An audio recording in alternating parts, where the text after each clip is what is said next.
ಎಲ್ಲರಿಗೂ ನನ್ನ ನಮಸ್ತೆ. ಹೇಗಿದ್ದೀರಿ?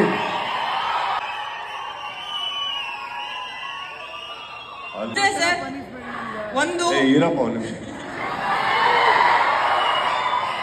ಬ್ಯಾಕ್ ಟು ಬ್ಯಾಕ್ ಸಿನಿಮಾಗಳು ಹಿಟ್ ಆಗ್ತಾ ಇದೆ, which is a very good development. ಒಂದು ಇನ್ನೊಂದು, ಪ್ರತಿ ಸಿನಿಮಾ ಕಂಟೆಂಟ್ ಇದರ ಸ್ಟೋರಿಲ್ ನೀವು ನೋಡಿದೀರಾ ಅಂತ ನಂಗೆ ಗೊತ್ತಾಯ್ತು, ತುಂಬಾ ಅಪ್ರಿಶಿಯೇಟ್ ಮಾಡಿದೀರಾ ಅಂತ ಗೊತ್ತಾಯ್ತು.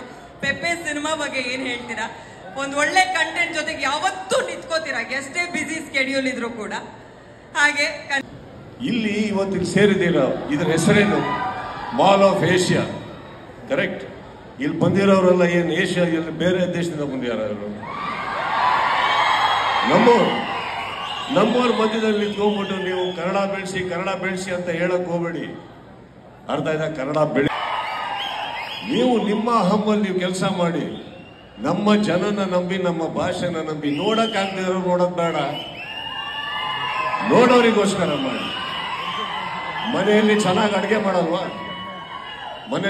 ಮಾಡಲ್ವಾ? ಹಾಗಂತ ಹೋಟ್ಲಲ್ಲಿ ಊಟ ಮಾಡಿಲ್ವಾ ನೀವು? ಹೋಟ್ಲಲ್ಲಿ ಊಟ ಮಾಡಿದ ಮಾತ್ರ ವಾಪಸ್ ಮನೆಗೆ ಬಂದಿಲ್ವಾ? ನಡೆಯುತ್ತೆ, ಅವೆಲ್ಲ ಇರ್ತವೆ. ಗಾಳಿ ಅಂತ ಒಂದು ಬರುತ್ತೆ. ಇವತ್ತಿಗೆ ಸಿನಿಮಾ ಸೋಲೋದಕ್ಕೆ ಏನೋ ಒಂದು ಕಾರಣ ಆಗೋಯ್ತು ಅನ್ನೋದಕ್ಕಿಂತ ಹೆಚ್ಚಾಗಿ ಕೆಲವು ಟೈಮ್ ಒಳ್ಳೊಳ್ಳೆ ಸಿನಿಮಾಗಳು ಬಂದಿರೋ ನನಗಿಷ್ಟ ಆಗ್ಬಿಡ್ತು ಅಂದ್ರೆ ಅದಕ್ಕಿಂತ ಖುಷಿ ಬೇರೆ ಯಾವುದು ಸಾಧ್ಯನೇ ಇಲ್ಲ. ನಾನೊಬ್ಬ ಆಡಿಯನ್ಸ್ ಅಲ್ವಾ, ನನಗೂ ಒಂದು ಸಿನಿಮಾ ನೋಡ್ಬೇಕು ಅಂತ ಆಸೆ ಇರುತ್ತೆ. ನನಗೂ ಒಳ್ಳೆ ಸಿನಿಮಾ ನೋಡ್ಬೇಕು, ಯಾಕಂದ್ರೆ ನಾವು ಮಾಡಿರೋ ಸಿನಿಮಾಗಳನ್ನ ನಾವು ಎಂಜಾಯ್ ಮಾಡೋಕ್ಕಾಗಲ್ಲ. But today I am very proud. First of all ನಾನು ವಿನಯ್ ಅವರಿಗೆ ನೆನ್ನೆ ಒಂದು ಮಾತು ಹೇಳಿದೆ, ಫೈನಲ್ ಆಗಿ you have become a man ಅಂತ.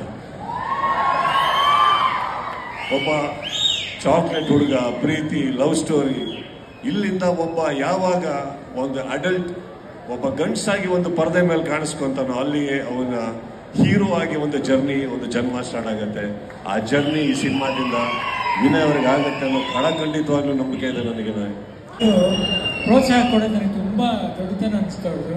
ಅದಕ್ಕೆ ದೇವರು ಅವ್ರನ್ನ ಈ ಮಟ್ಟಿಗೆ ಅವರು ಆಲ್ ಓವರ್ ಇಂಡಿಯಾ ಫೇಮಸ್ ಆಗಿದ್ದಾರೆ. ತುಂಬ ಥ್ಯಾಂಕ್ಸ್ ಅಪ್ಪಾಜಿ. ಅಮ್ಮ